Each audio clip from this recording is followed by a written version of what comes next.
everyone. Welcome back to KSV General Studies. Blood free diamond లేదా project super pressure వీటి గురించి ఎప్పుడైనా విన్నారా? మీరు డైమండ్ జ్యువెలరీని చూసే ఉంటారు. అందులో ఆర్టిఫిషియల్ డైమండ్స్ ఉంటాయనే సంగతి మీకు తెలుసా? అయితే ఏంటి ప్రాజెక్ట్ సూపర్ ప్రెజర్ మరియు బ్లడ్ ఫ్రీ డైమండ్ అంటే ఏంటి?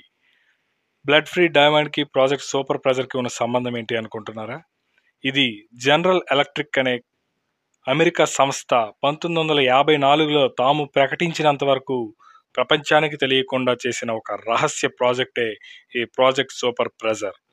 సాధారణంగా వజ్రాలు భూమి యొక్క రెండవ పొర మాంటెల్లో అక్కడ ఉన్న ఉష్ణోగ్రత పరిస్థితులు బట్టి కార్బన్ రూపాంతరంగా ఏర్పడతాయి ఈ డైమండ్స్ లేదా వజ్రాలు.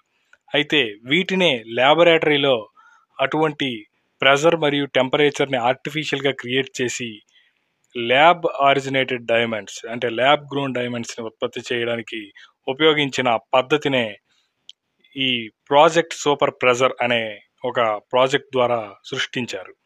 ఇందులో సింథసైజేషన్ చేసి కార్బన్ పైకి ఈ ఆర్టిఫిషియల్ ప్రెజర్ అండ్ టెంపరేచర్ ఉపయోగించడం వల్ల పుట్టినవి కాబట్టే ఈ ఆర్టిఫిషియల్ లేదా ల్యాబ్ గ్రోన్ డైమండ్స్ని సింథటిక్ డైమండ్స్ అంటారు. అయితే ఈ ఆర్టిఫిషియల్ డైమండ్స్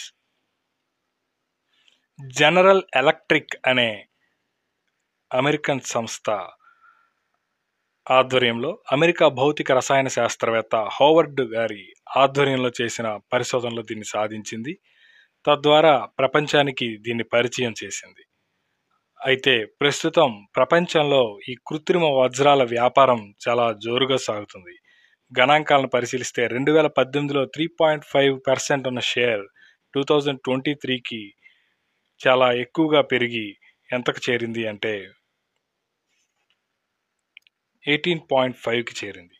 అంటే ప్రపంచంలో ఈ కృత్రిమ వజ్రాల యొక్క పోటీ అనేది పెరుగుతుంది. భారత్ కూడా ఎవ్రీ ఇయర్ 15% గ్రోత్ రేట్ని ఈ రంగంలో చూపిస్తూ ఉంది. ఈ విధంగా ఉత్పత్తి అయిన వజ్రాలు ఒరిజినల్ అంటే సహజ సిద్ధమైన వజ్రాల కన్నా 40-80% తక్కువ రేటుకి దొరకడం వల్ల